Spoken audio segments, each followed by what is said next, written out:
you know, if you have genuinely wanted to lose weight, and you put all your effort and you have lost weight, and then the consequence is that you have a different sort of visual sort of... Chaz, could you bring down the volume level on that? Oh yeah, it's very... Yeah.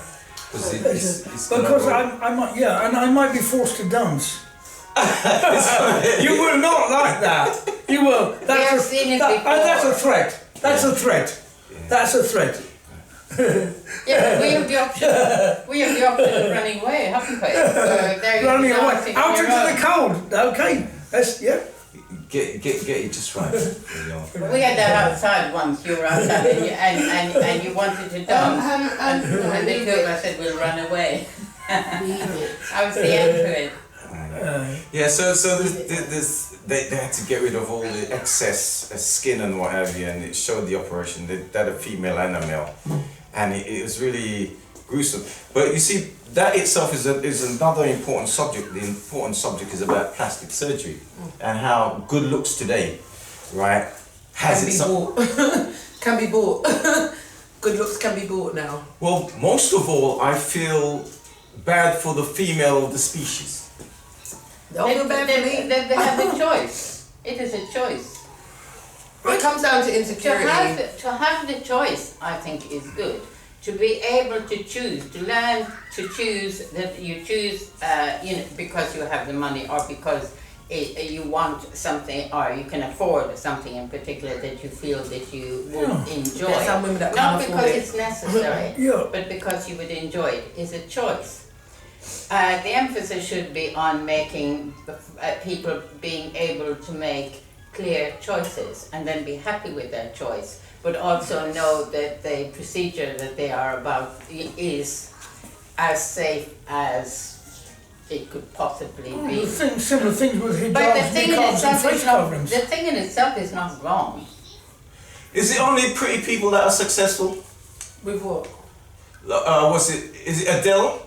Adele recently, I think over the weekend, she did a... Talented people are successful. Sorry? Talented people are successful. It doesn't matter whether they are pretty or otherwise. If you have a talent and you forge your talent, I think people like good looks. Yeah, she made it as a big girl. I think people like good looks, and it's physiological, and it's a big taboo. It's like the elephant in the room. It helps in success. To be nice It's one of the looking. factors. It's one of the factors. It's taboo to say that because it doesn't sound very nice. In today's Facebook, Instagram, all the social media, especially, what's that one, Instagram. Can anybody tell me what Instagram is based on? What are the hook factors of Instagram, or why do people use it? Instagram's changed a lot, and along with the other social medias, because Facebook came in, Instagram came in, they all had individual features, and then as more social media platforms come in with different features, it's like they began to compete, and they all had the same features. So it's like now Instagram has the same features as Snapchat. Snapchat now has the same features as TikTok. Do you understand what I'm trying to say? So they all do the same thing. No. Yes. No, I don't understand what you're trying to say. You can put up pictures, you can put up videos for likes, and people comment. They're all the same thing. All right. In the sense of... So what makes people like your whatever you put up? Depends on what you're putting up. It depends on what kind of people are watching them, you know. All right, just choose one and give me an example. Alright, let's just say you've got the spiritual side of most platforms nowadays. Now, if you've got other spiritual... Is that American? Is that American spiritual? No, it's just spirituality. Evangelism? No, it's not evangelism, just spiritualism. You just kind of threw me off what I was actually going to say now. No, spiritual as in what so, yeah, attracts people in life. if you've got other people that are spiritual and follow you, then you're going to get a likes from especially those kind of people, or people that relate to whatever you're putting up will like or share. So again, it's like you're trying to reach maybe a like-minded audience, or a certain type of audience with the certain type of things that you're showing. All right, now just before we preceded this basic thing, I mentioned about these two people who had lost a lot of weight and they had a lot of excessive skin, and they had operation. Now, in the ideal world, there would they wouldn't need the operation to get rid of the excessive skin, would they? Or they wouldn't have needed to lose the weight in the first place. The first thing you would have been thinking about is basic health. Yeah. That is the underpinning. Is it healthy? Is this situation healthy? Are you healthy? But if you, because I don't know the medical sort of thing of having excess skin or whatever, whether there would be a medical reason to have to go through sort of procedures to get rid of it, whatever, or whether it would be a psychological sort of disposition. But the health thing would definitely be the primary thing, and everything else on top of it. Yeah, but we got young ladies. When I look at a lot of the tabloids, we got women that almost all have the same lips. Having said that, can I stop you there? Because the thing is, there is a countervailing force against that. Has been a backlash against this beauty fetishism, and there's been a move towards naturalness. So there's been both things. It's quite complex because for every movement there's a counter movement, as we all know. So there's always I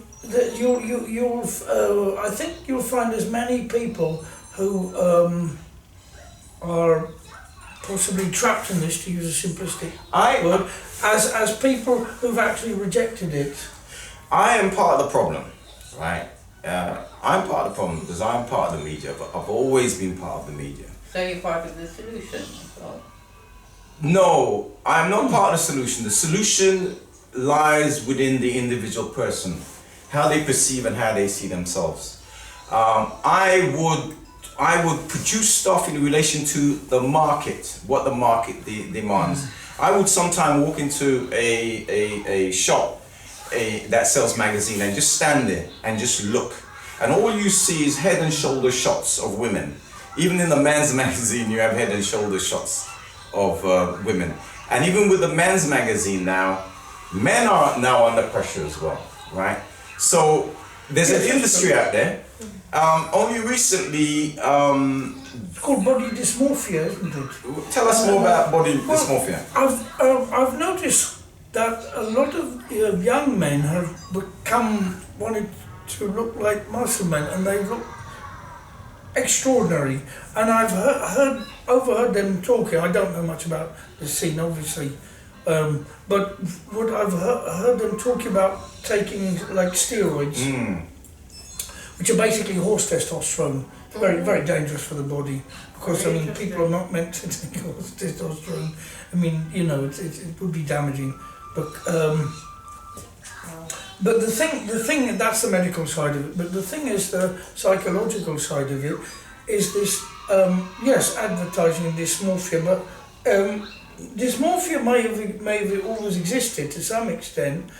But the move towards the social media seems to have intensified it. And yes. I mean, it's and many people I've seen in videos on the QAnon followers who've gone down a big rabbit hole, and their whole world has become only the internet. They now only believe the internet. Many of them are afraid to leave their front door, apart from going to a Trump rally, which they'll go to and come back, because there's real people out there in the real world, and so they've hidden from that. So really, and I'm not criticising social media. I don't have anything to do with that. That's just me. It's my own choice. I don't know if it's a good thing or a bad thing, but objectively, I've noticed that this does this. It's called influence in this sort of world. All right, it's still on that same thing. There was a woman who decided to blow the whole thing. She was saying that Instagram, who the owners now is Facebook, the algorithm has deliberately decided to go down a certain route, which has actually caused some women to actually be suicidal, in the sense that they cannot achieve these, not necessarily false, but in some cases false images that people actually put up. Does anybody want to comment on that? People actually trying to follow. Well, even in the ancient world, female genital mutilation that was done outside too. It was also based on a kind of sort of more medieval idea of concept of what not what we would call in the capitalist world beauty as such as a sales product, but beauty in terms of what is important, i.e. the fattening rooms of Nigeria and things like that. And those rituals of coming of age. It's not that I can handle this subject, and in my very, very early days of journalism, going back 30 years or so, I had to handle it. But also with the female mutilation is also circumcision. And it's not only the Jewish faith, it's other faiths as well. But we're not going to go down that line, because I can actually go down that line and I could throw different angles on it. But it's about beauty and what people do for actually cosmetic. If we go to the African tribes now, we had women who, some tribes will actually stretch their necks, or they put the spoon and extend the lip, or they'll stretch the earring, right? Yeah. And Victorian women broke their ribs with corsets to have that. Oh, there's a story about the corsets. Or Chinese women before the Mao's revolution were in medieval China banned. There's a story about the corsets. Do you see the corsets? Oh, and the dresses. The back will go straight, and then they'll have a big backside. Yeah. Do you know what that is from? The image actually from? To represent a black woman. Basically, it was to emulate a black woman. Right. There's also a big woman that is actually still floating in a jar somewhere, which they were fascinated with in, I think it was around the 18th century. The thing about Britain, including, they call it the Elephant Man. The bones and stuff is still around. I think Michael Jackson, there was rumored that he had bought the bones and what have you.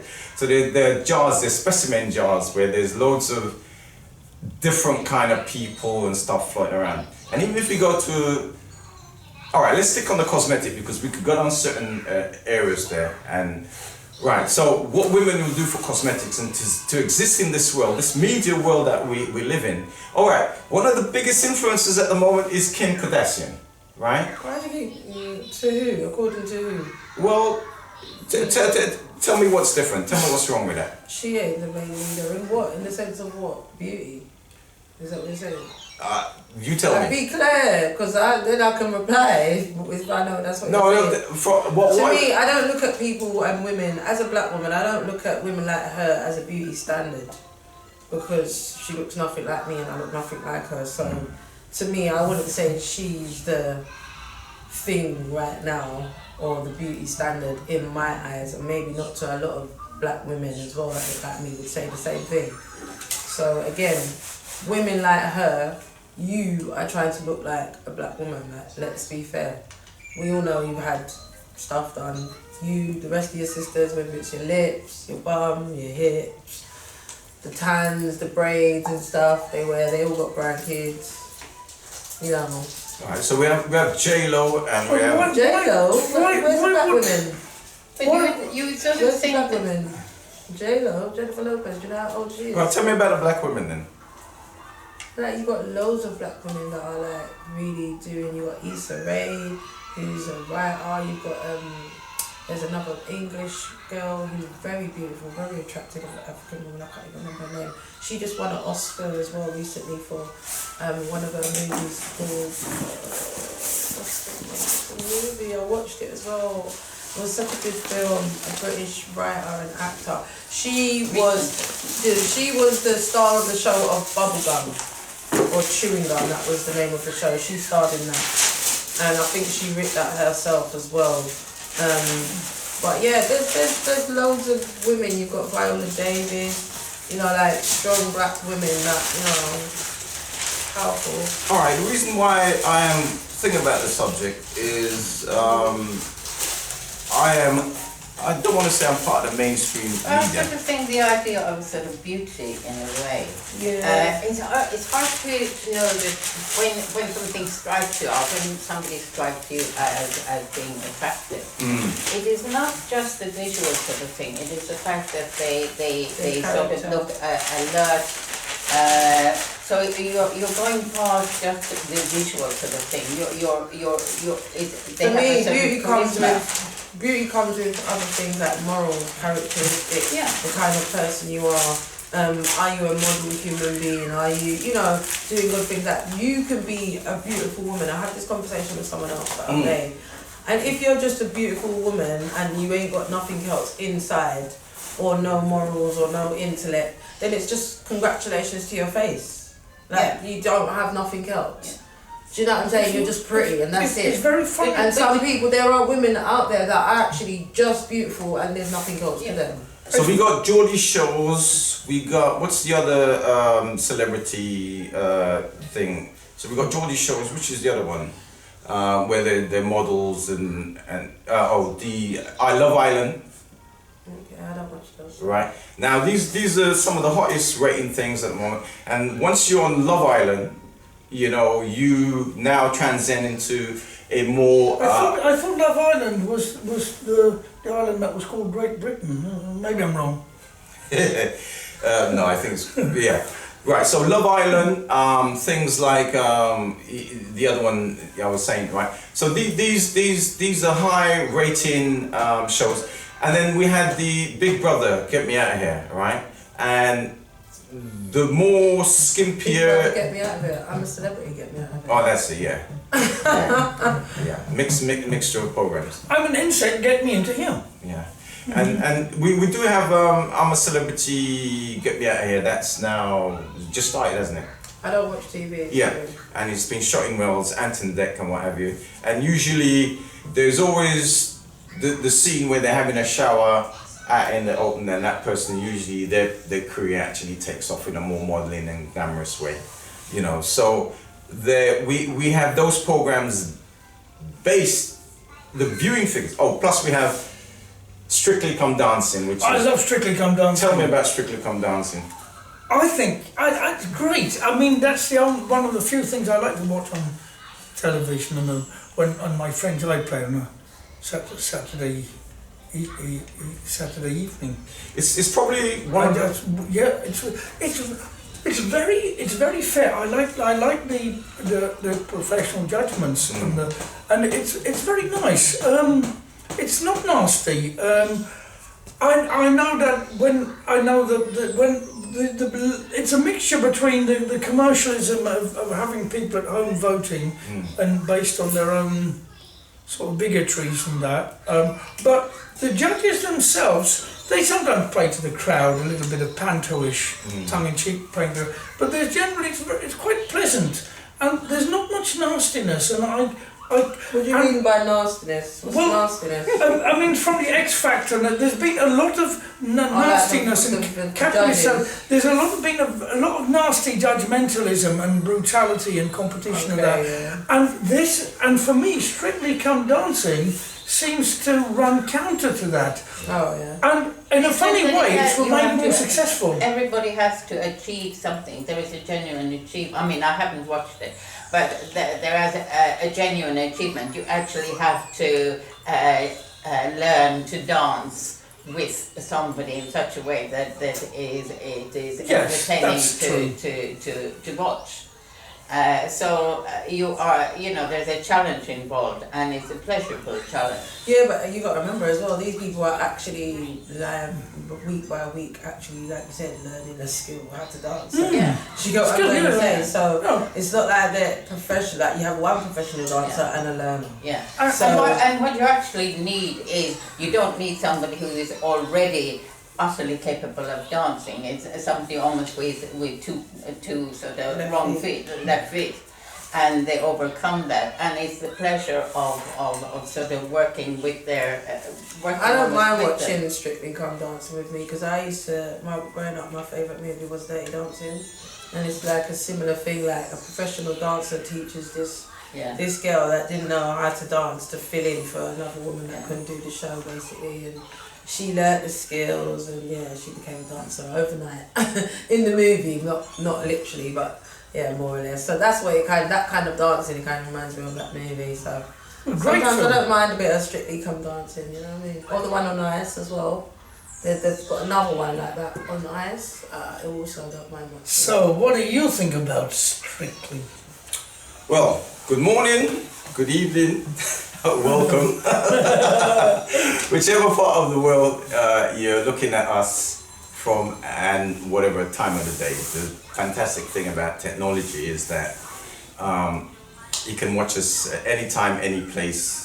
You're avoiding the issue with putting a spotlight on you. Well, yeah. This is Strictly time. I can tell you, I can talk a lot about dancing and Strictly and World Disco Dancing Championship, and then probably a little bit of history of some of it. But what we'll do... Out yourself from the dressing room. All right, so we're beginning, or we're in the middle. So, right, so the question I was going to ask the panel today, What's your opinion on Strictly?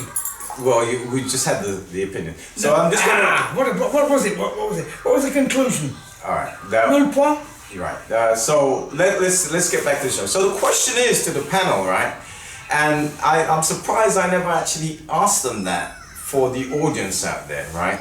And it's usually when you come into a meeting or a seminar or a alcoholic anonymous meeting or a group meeting, you have to do an intro.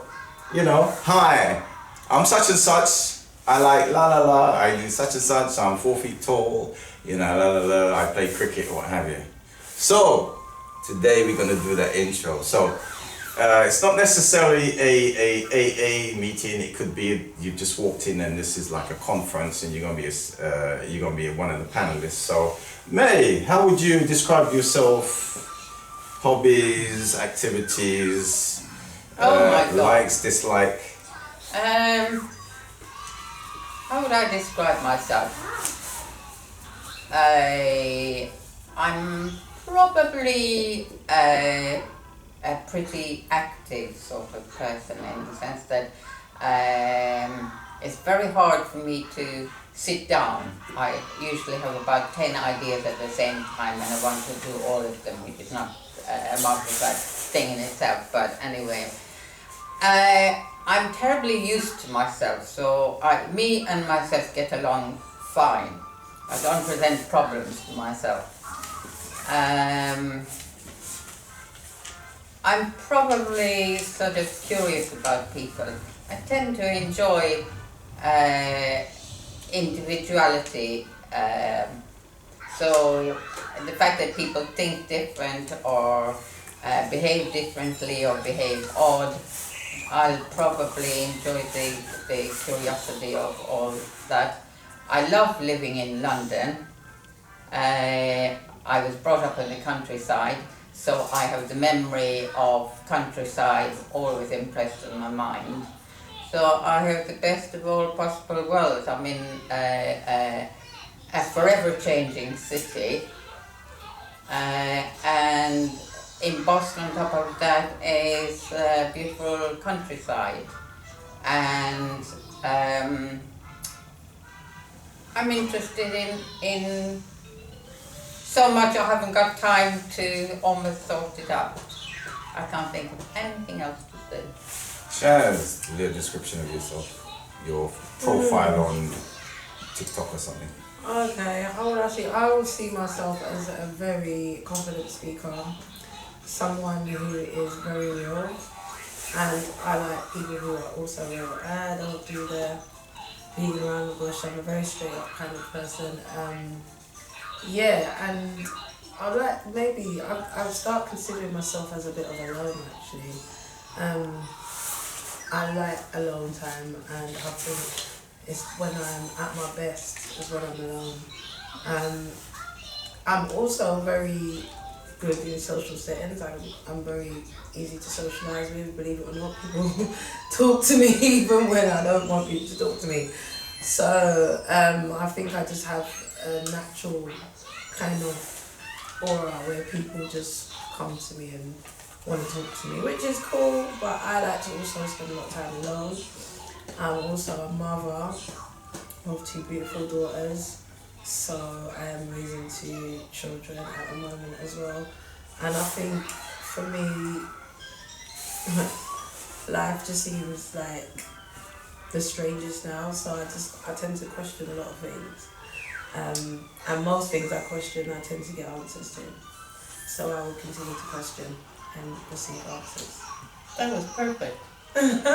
Well, I wasn't trying to be perfect. That was spot on I just perfect. kept it a real 100%. You couldn't have done that better. Oh, thank you. Graham, I'm a bit stumped, really. hobbies, activities. I got plays, things you want to do, things you want to see. Okay. I'll start out by telling you my main identification.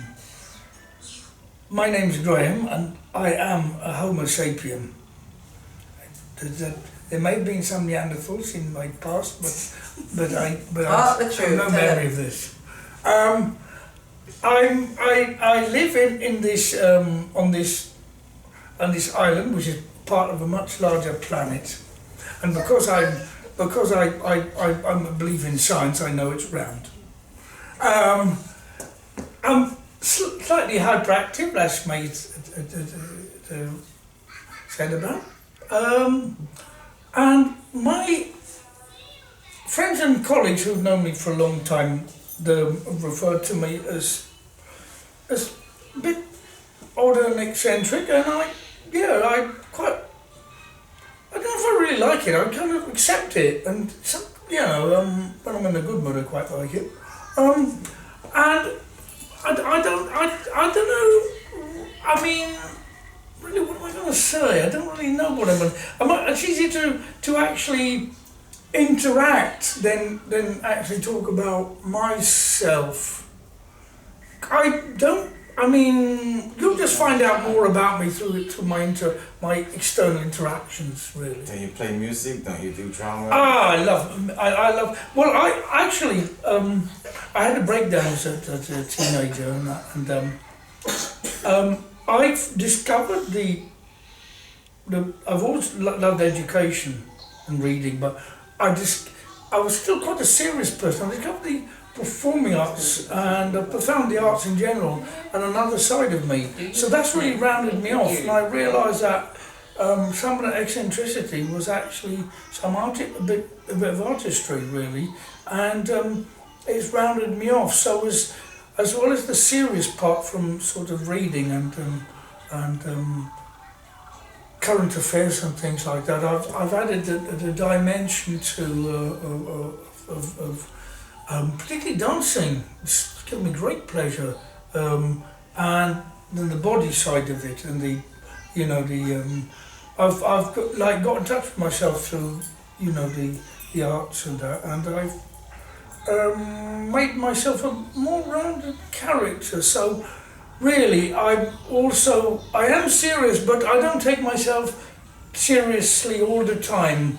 That's given my thermostat to my own seriousness, where I can balance it out with lightness, and I think it's been nice later in my life to get that balance. I wished I'd have started things like music and singing and dancing and that when I was a teenager, but I went to boys' school. It was quite natural, working in geezer school, like can't weigh inch, and what like boys did, like little geezeroids, they did woodwork and metalwork and football and that, and I wasn't really very pleased with that, but I just thought that's all there was, and it remained with me, and it probably helped towards my breakdown.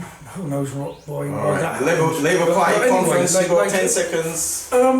What do you say?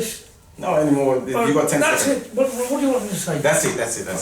Thank you. Alright, now, panel, it's really amazing that, when you go for a job interview, they usually say, oh, tell me something interesting about you. Or in a job interview, they say, oh, you know, describe yourself when you go to a meeting or a group of people. So this is a good exercise. I'll just chuck it in the panel. And I think the thing about that is that you got to make it sound exciting, interesting, hold the people's attention. And while you're sitting in front of the panel being interviewed, they're probably thinking about, are you a good representative of the company? And if you notice when they launch products now. Where would you like to be in the next 5 years? Yeah, that's one of the If you're alive. I hate that question. Yeah, that's always a question, isn't it, in the interviews. I hate that Where do you see question. yourself for the next 5 years? I've been rejected. Your That one job. always used to get me. I've been actually, rejected. I haven't thought that far out yet. I was But it's rejected. quite difficult for a woman because Or young if people if, even. If you're going for a job and whatever, and somebody and you're maybe 24 years old or whatever, and you're going for a job, and somebody is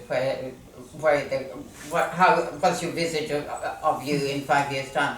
It may be that one of the primary things is that you would genuinely like to have a child.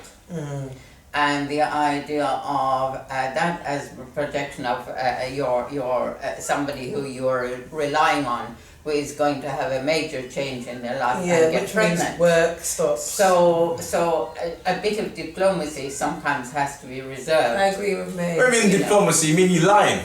No, diplomacy. You mean lying? No, it is diplomacy. There is a We- space. we need to- It's like manners. Manners have there's method in manners and whatever, but manners actually to be mannerly is a real social grace, and to have diplomacy is also real social grace. They're both tools. It's like you have tools for everything. Why shouldn't you learn to use tools properly? And manners and diplomacy are both tools.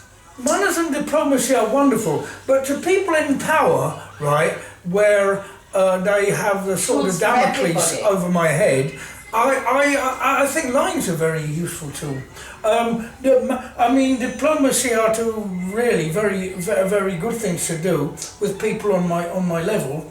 But I can also be straight as well. I can be direct and straight with people on my level and take the consequences. But people who are in power, there's a lot of fear involved, and if I'm prepared to make a sacrifice, which I'm not always. We talked about sacrifice last week, didn't we? Then I'll be honest with them, but it's very rare. Most of the time, I'm just scared of people who are more powerful than me.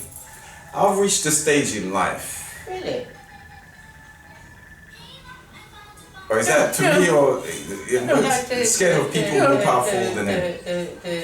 Graham, yeah. Yeah, but I'll ask him a more in-depth question in relation to that. I've dropped all my masculinity here, and I don't know whether other people, but I mean, there it's an element. It's not like terror like I might have in North Korea, but or Saudi Arabia or something. But it's kind of.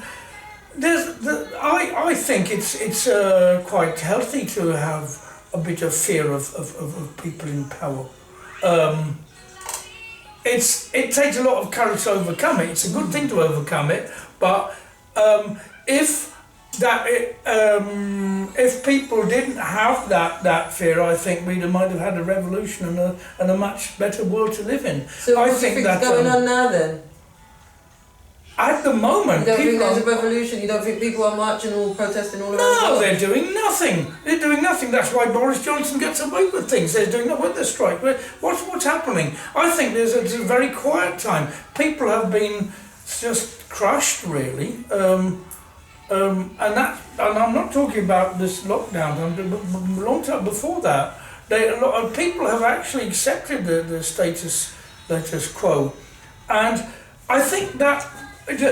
Understanding how the system works starts with self-honesty and thinking, look, right, I've identified fear and I've identified power. Now, how do I overcome this, right? You know what I mean? Can I stand up in front of Mike Tyson and then abuse him? You know, it's scary. So there's a difference between driving a car from the back of the seat, which lots of people do, right? And the renters, and actually driving a car from the front of the seat when it's possible to get your, you know, your variety of punishments. Can I just interject there? So what you were saying about fear and the government and power, I wanted to touch on that because basically the reason why people are scared because people look at things that are out of their control. Now, I wouldn't like to help us again. That's what breeds fear. Now, to be fair, the way you overcome that is to stick to the things that you have control of within your life, within yourself. Yeah, we know the government have control of the laws and stuff in society and certain things, yes.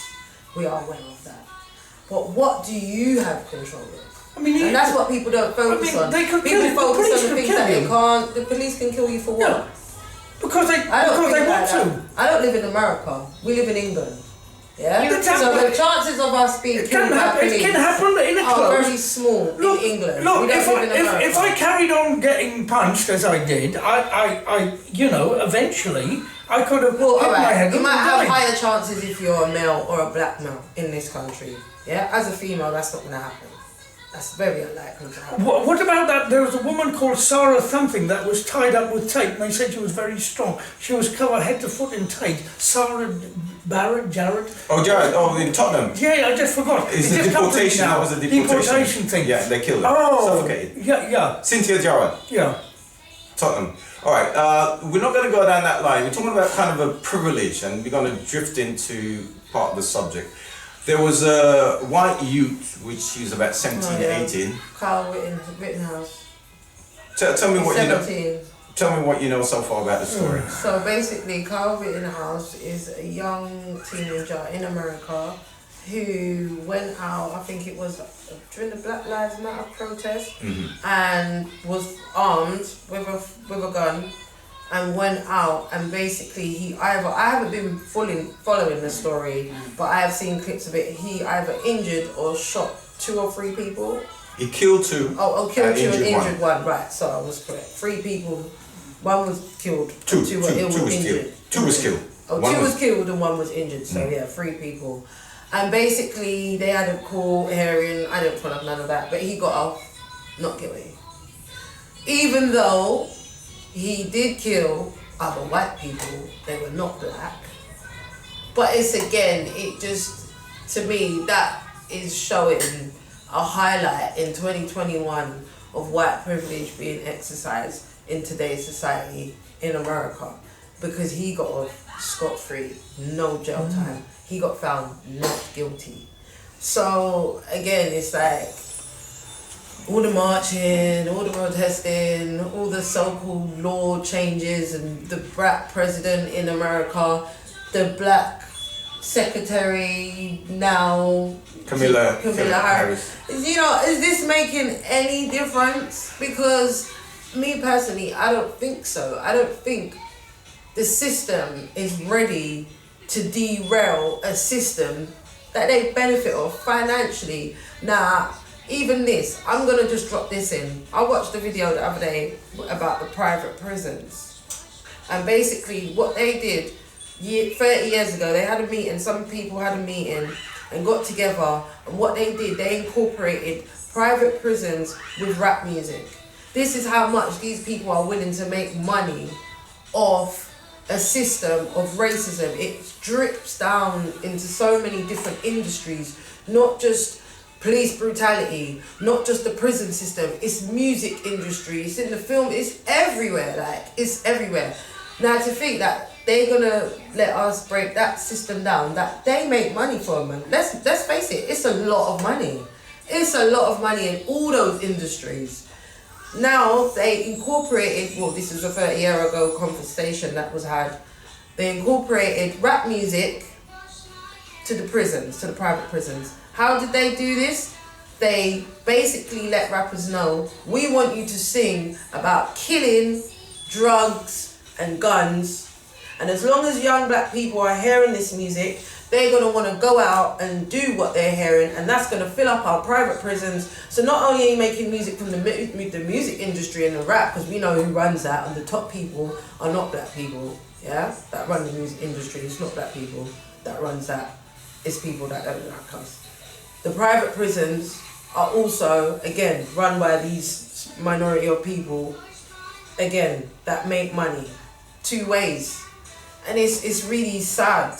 It's really sad to think that, you know, people think that, you know, a little kumbaya or mixing, you know, cultures, 2 cultures, people being of mixed race descendant means, you know, racism is, you know, diminished. That doesn't mean anything. There are still many laws, many ways in which we're governed, society is drenched in systemic racism. Like, and even I watched a recent video, this lady, she's been talking about post-traumatic slave syndrome. I can't remember, I think Joanna Cress, I think her name is.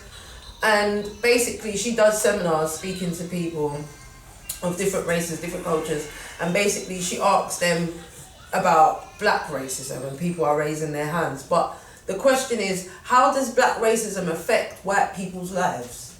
How does it affect their jobs prospect, there is their racism housing between prospect? white people. I mean, I remember lots of racism towards Irish, white Irish, and then later towards white Polish, and you know, and lighter skinned North Africans. That's not racism. That's prejudice. Racism. This is what people don't understand. Racism was able to build a system against people that look like people like me. Yeah, and that's what racism is. Racism stops us from getting housed in certain places, from getting certain jobs, from getting, you know, justice in the criminal system. Like, that is racism, when you're oppressed in different areas of your life because of certain people control some things. Yeah, and these people don't look like you, so they're gonna make you have a hard time. You're talking about structure of power, yeah, rather than individual prejudices. Not just, it is still, because when you think about the powers that be, or the people that run, the small percent that run the world, they are not black people. Let's be real.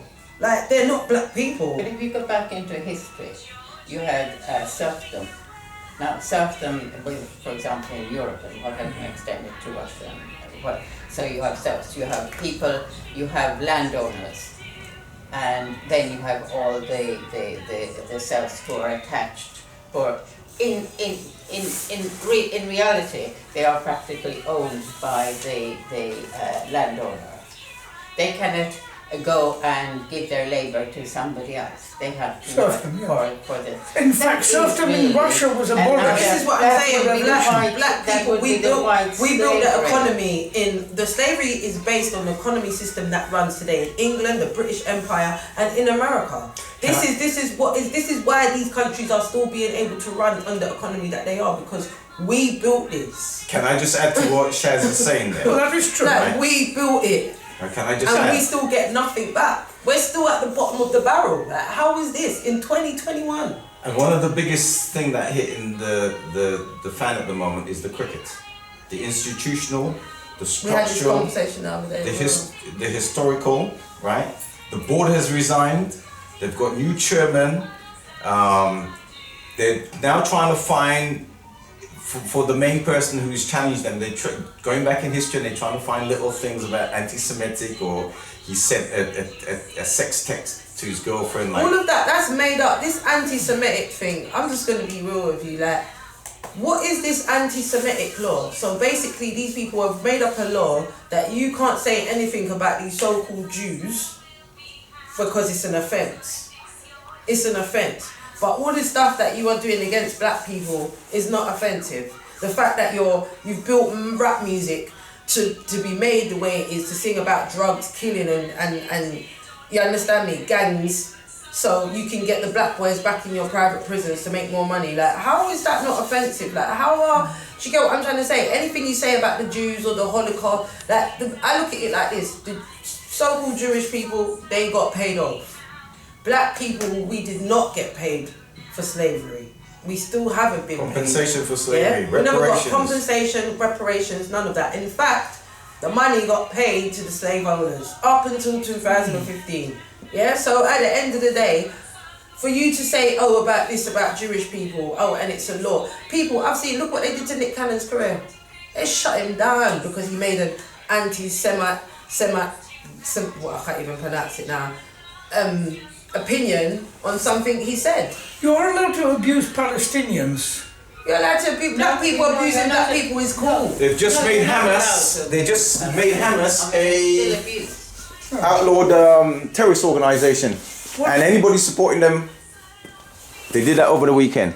Well, there's been a lot of massacres by Israeli soldiers, I think, in some people don't even understand in biblical terms what's going on in Jerusalem. Jenna, in fact, the occupied territory is occupied. It's not occupied by the right people. That's why it's what's going on. And this is what people don't understand. The Palestinians and the so-called Jews that are living there, it don't belong to none of them. That land don't belong to them people. That's why this is all going on. And in biblical terms, this is what I'm saying. If people understand what's really going on, I'm not a religious person. Yeah, I deal with. So if you're not religious, what's the biblical got to do with anything? Because let me tell you something. Let me tell you something. I'm going to tell you right now what it's got to do with it. Jewish fundamentalists say that they have a right to that land because of the Torah. You see, I'm really happy to be an atheist because I don't have to actually absorb any of this nonsense. I think it's about time we threw religion in the bin. But the thing is, what people don't understand is religion is also history. You get what I'm trying to say?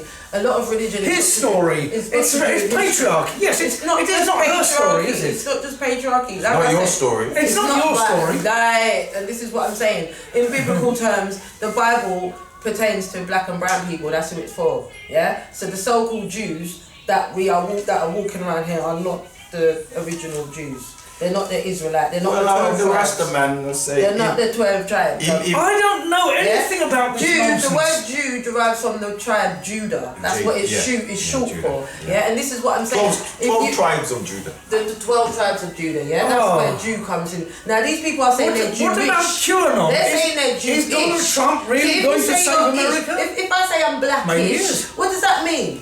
I'm blackish. Would you say you're white or whitish? Or would you say you're Asian or Asianish? What would you say? No, what is happening? You wouldn't say you're Jewish, because Jew, think about it, Jew is not a religion. Listen, I'm always asked about I'm always asked where I come from. It's boring. I'm sick of it. I'm bored. I find this just really ridiculous because I'm really glad that I studied. I read this book in the university, Not in Our Genes, by Stephen Rose, right?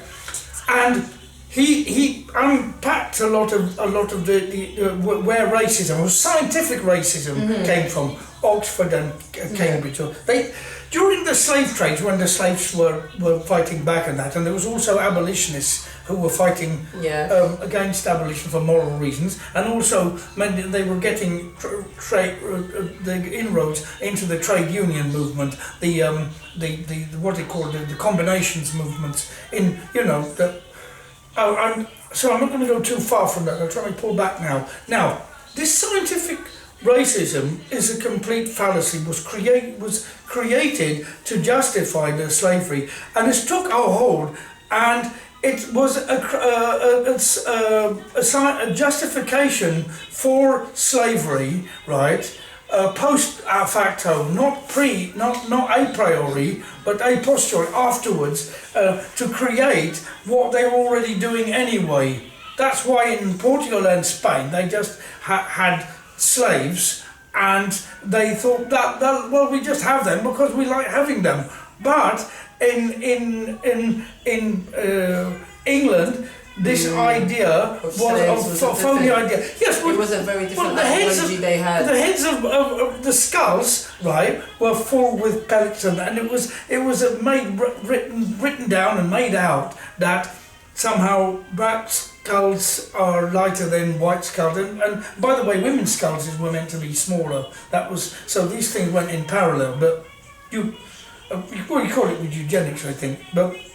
Anyway, this idea of inferiority and superiority remains deeply entrenched with us. But you see, I'm always very uncomfortable talking about skin colour because sometimes it's tongue-in-cheek. It's fun to talk about things like that, and it's a nice little. But on a deeper level, it's such a load of nonsense because. what skin colour is just the melanin. It's just the melanin underneath the subcutaneously. That's between the skin, the outer layer, the largest organ in the body, the skin, which covers our bodies, right? And there's a small layer which responds to sunlight. And it's been blown up into something very big. Carl Linnaeus, a Swedish botanist, right, used the word race when he was talking about plants, species, genus, species, all these words, species and genus, and the word race was later taken by these pseudoscientists, right, and later anthropologists, and a whole industry was created, as, which was from its early days to now has entrenched these ludicrous ideas and used it as a justification for power. Slavery has always been existing, whether it was the Zulu Empire, the Mandinka Empire, whether it was in feudal Russia before the Soviet Revolution. It was servants and slaves were always around. Serfdom, whether it was whether it was upstairs and downstairs. Whether it was working class as well. Moors being enslaved by Vikings, whether it was Irish people being enslaved by Vikings. Slavery has existed, but the kind of slavery, racialized slavery, that's There's a whole different thing. as created legalistically, right, based on pseudoscience, scientific and. Right. This is something particular that helped to justify the Middle Passage, the European slavery, which wasn't the largest. The Arab slavery was actually larger, but was fantastically profitable and made Europe and America what it is today, and gives them the advantage they have today. The fantastic wealth that is incredible. I mean. In the Guildhall in London, and actually somewhere outside of Bath, there was some. There are some monuments to Sir Robert Pickford, who was known as the King of Jamaica, who was the biggest slave owner. He left as a small businessman, went to Jamaica. He owned lots of slaves, came back to England, and was made Lord Mayor of London. And just like many of the other, like Colston was made Lord Mayor of, and that I might be wrong, sorry, I don't want to get into, say something that's not true, I don't want to make things up. But there were in other cities this happened as well. But he was made 3 times Lord Mayor. In fact, he was so wealthy that the aristocrats, right, instead of looking down on him as a sort of a small businessman, lower middle class, they actually made him an MP in something quite large. They broke their own earlier feudal rules.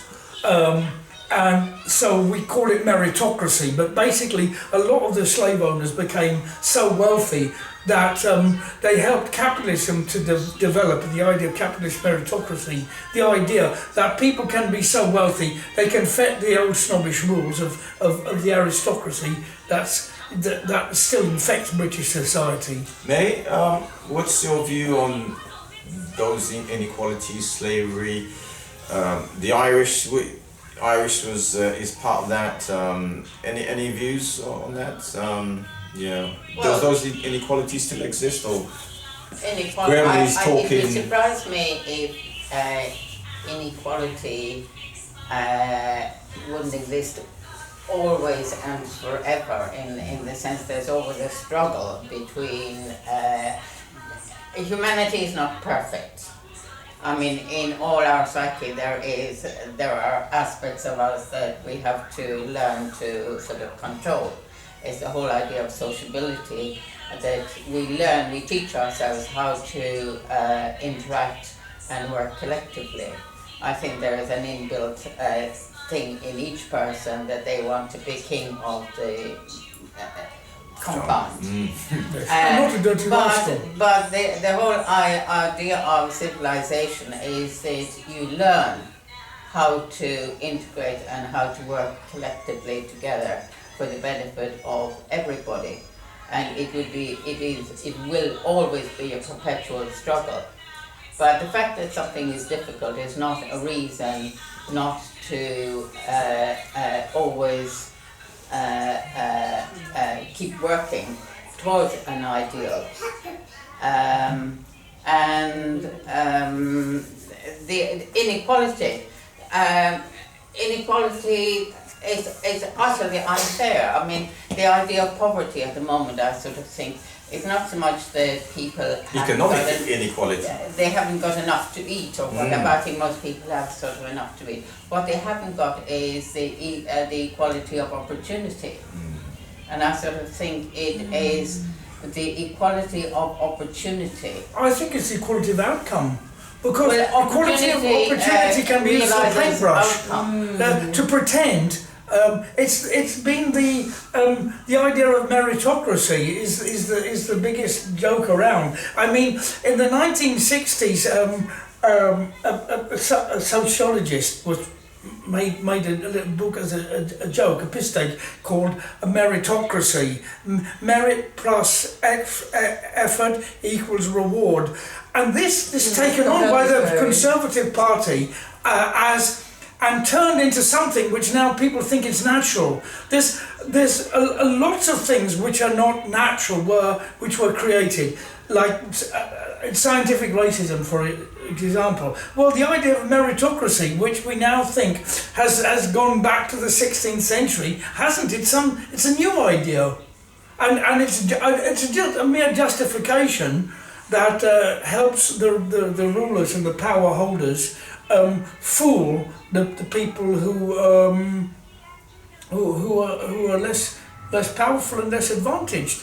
It's because the people who are less powerful and less advantaged have joined together and fought back and have actually improved their lot that they need to make these justifications. In the 12th century, the kings had no reason to make any justifications. They didn't have to have theories for why they were superior. I mean, they had their sword said so. Superior weapon. Divine, and their sword was a divine piece of metal that cut heads off.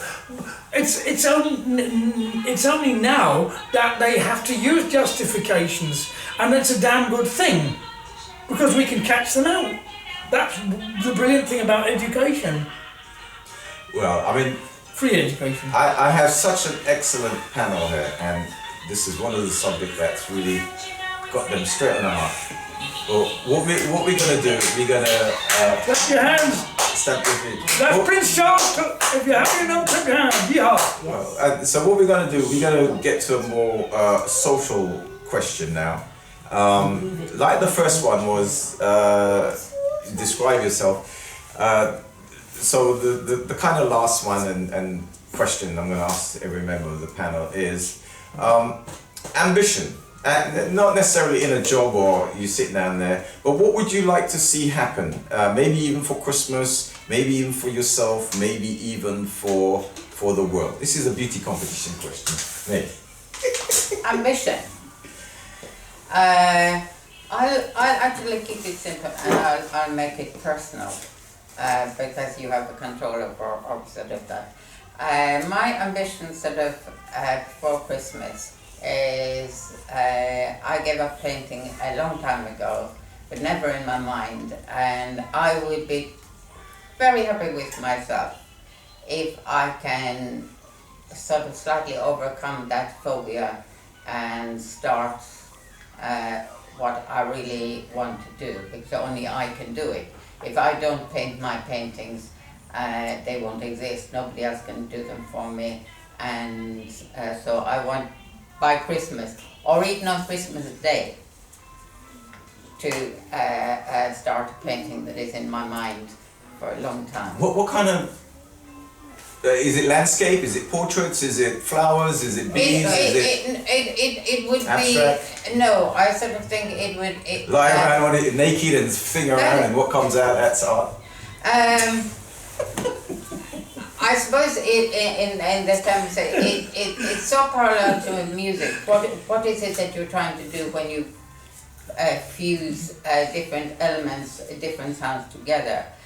you're almost trying to create something that gives voice to your expression, to your sense of living, or a compound sense of living. So that is the thing, how you get that is the interaction between elements, we'll say, on a canvas. It's so close to the idea of call and response in music. All right, So if whatever I do, it has to be sufficiently good that there is a call and response sense from the painting. Wow. Shaz, ambition, what would you like to see? Maybe for Christmas, what would you like to achieve? It's kind of like a beauty competition question. What do you want to see? Peace for the whole world? Yeah, me personally, I would just like, before Christmas, yeah, just a better world, a better place for everybody. I feel like it's just all crazy right now. The world just seems like it's just been unsettled for the past 2 years. And I know for obviously a lot of people, Christmas time means getting together, having nice food. But then you think about the people that's not what Christmas means for them. You know, people that are, you know, living on the streets or homeless, people that don't have family, you know, I don't know. Yeah, so I can't really, I just hope everybody has a nice Christmas, I suppose. And that's it. Christmas is not really a time that I really celebrate like that. I'm not a Christmas spirit, like, ooh. So again, just hope everybody's happy, healthy, and that's it. Well fed. Graham? Ambition, something we want to see, maybe before Christmas, you know, joy to the world, or the whole world can drink water, there's no starvation in the third world country.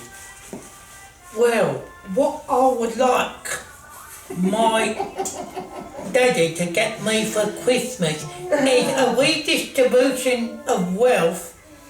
I'd like It's a big ask. Rupert Murdoch to disappear from the face of the earth, and I don't want all those baddies to discriminate. He's doing a Greta Thunberg impression. I want a better environment and to use less plastics and to have more electric transport, and also I would like to pass things more gently. That's about it. Apart from that, I would like that holy guy to come down to earth, right, and give us £20 a week. That's all. Thank you, Graham. Well, I heard what the panel says, so from my point of view. So the young lad, 17, 18, that shot 3 people, killed 2, got let off on a charge. I hope that the family takes out a private prosecution and sue him and his family for the maximum amount of money. The legal court case in that sense has made him admit he did kill the other 2 people and what have you. So on a civil, for the death of killing those 2 people and injuring damages. Oh, the thing about in America, right? One of the other thing they assign damages to you for is for your medical care, because you know medical care is not free in America.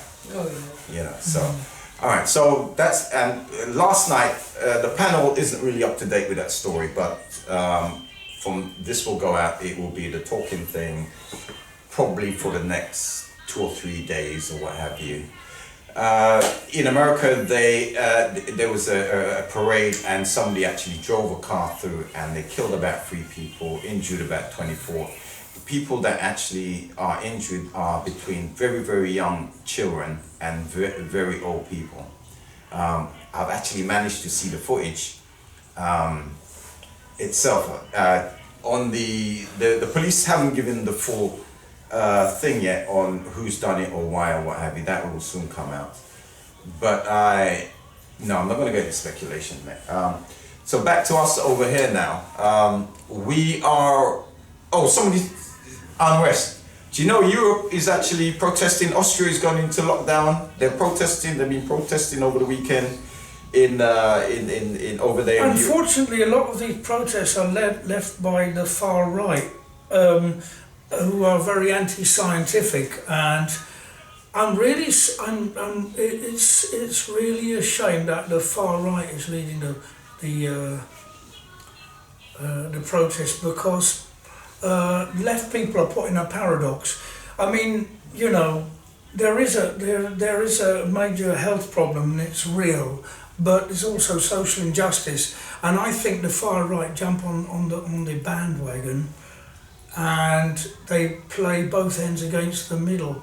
I think people who are very authoritarian, like the Steve Bannons of the world, are able to manipulate through social media people who are just scared and confused and don't have and are not very sort of well read, and have their simplistic prejudices and pump them up into a frenzy and march them up to the top of the hill without marching them down again. I think that's very, very scary, that the far right is hijacking sort of socialist ideas, and they're talking about freedom and that. They're not for freedom at all. Do you want to come back on that, on that, May, or I'll continue? I haven't studied the I mean, I'm aware of the restrictions and whatever. Okay. Yeah. Usually people protest when they feel that something is grossly unfair. You need energy in order to get something together. So there's always an element of truth somewhere. There's something that is definitely sort of wrong. It may be that how something is being done might be the primary focus. That if there had to be a absolute restriction for good reason, and that was the only way in order to bring down the infection. But it's how it's presented. If it's presented in an authoritarian way, in an aggressive way, you will not get the cooperation of people. So when you don't have the cooperation of the people, you have to look at the way that something is presented, and generally speaking, the way that something is presented is wholly wrong. So but I haven't sort of studied it. I mean, but I think that would be the sort of the thing. But people do not want to be coerced into. It's better to persuade than to No, use it's better to brute just aggression. give people their own choice, not persuade. Yeah. No. Sometimes Let people something decide. has to be. I mean, Just the let element people decide for themselves. No persuasion, no bending people's arm back, or trying to, go round and mandate. Because when you start talking about stuff like vaccine passports and stuff like that, that's the government's go around way to try and get the people that are not vaccinated to vaccinate. Because they know they can't mandate it, then so they're going to try it other ways. So like, if we get in vaccine passport, if you're not allowed to get into pubs and clubs without a vaccination, then obviously more people are going to come forward. They're just trying to find ways to get people to volunteer. It's not a persuasion. That is a coercion. Like you're really forcing people. Yeah. But finding ways for people to be forced. During the Trump era, a lot of the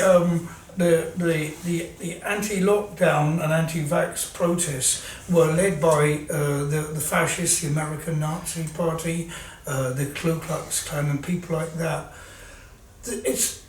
It's really very clever, their manipulation. It's the same as I remember that the National Front would never have an Israeli flag with that sort of that double triangle, but now the EDF will very, very happily have an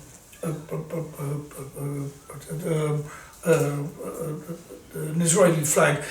And it's so easy to fool people who have only little bits of knowledge but haven't consistently studied. So they're could be even consistent in their some simplistic ideas of just saying, oh, it's oh, it's the deep state, it's the government, it's them, it's Satan, it's something out there. But they're incoherent because it's always a very dangerous time for the genuine left who really do are actually, you know, that's why Marxism is called scientific socialism. It's against mysticism and ideas. Before that, we had ideas like Saint-Simon and that idealistic socialism, and it were very good developments. But now that we have science is very important. Science, rationality will allow us to are the best tools we have to know where to go to fight capitalism. All right, now. And inequality. So I asked the question, what's your ambition and what would you like to see the future like? And you started off pretty well actually about, I want a green planet, you're doing the Greta Thunberg, and no CO2 in the atmosphere, and income equality, and then you go on. I would have liked demonstrators to go on the street and talk about racism, inequality, lack of opportunities, but no, they're going on the AfD in Germany, all right, and people like that, or Wilders is going in, wrapping up Trump supporters in Holland, right, to complain about lockdowns and they're actually Trump supporters. They're very, very dangerous. We're in a very dangerous time now. Okay. Let's have rationality as part of socialism. Right, I love that very dangerous time, because what I was trying to conclude to is that it's a dystopian, meaning that it's really strange. It's that Mad Max world where you got some really articulated and you got some really dumb and stupid and right, very rich and very poor, and then you add the racism to it, you add the poverty to it, you add the you don't look too good, you have the people who are too overweight, you have the people with all flesh hanging off of them for various reasons.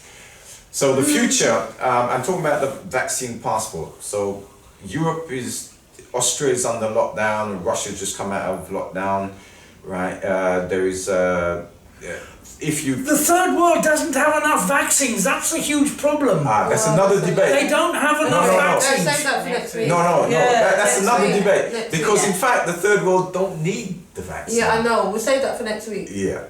Right. So. Boy, are you now the racist who believes that people in the third world have got a genetics that can fight disease? As my panel has indicated. Just like Sarah Jarrett is so strong that she needed to be tied up with tape. No. Right. Yeah. So they're so strong. Is it natural the body and the Europeans are the intellectuals? Actually, you never get a word. Doctors. Sorry, the Europeans are the doctors then. It's okay. Yeah, one of the other programs we're going to do is just going to be me and Graham, and we're going to sit there and we're going to talk in great depth about the situation. And why I ended with that last one about what do you see the future to be was I wanted to be left on a high. I know I could get in depth and in deeper conversation, and just by what I was saying actually triggers that. I know I can do that. But we're going to say goodbye until next time. So from... Bye-bye. Yeah, I know. Please redistribute vaccines. Bye-bye. See you next time. Don't forget #Red5599TV. Tell your friends, send the link.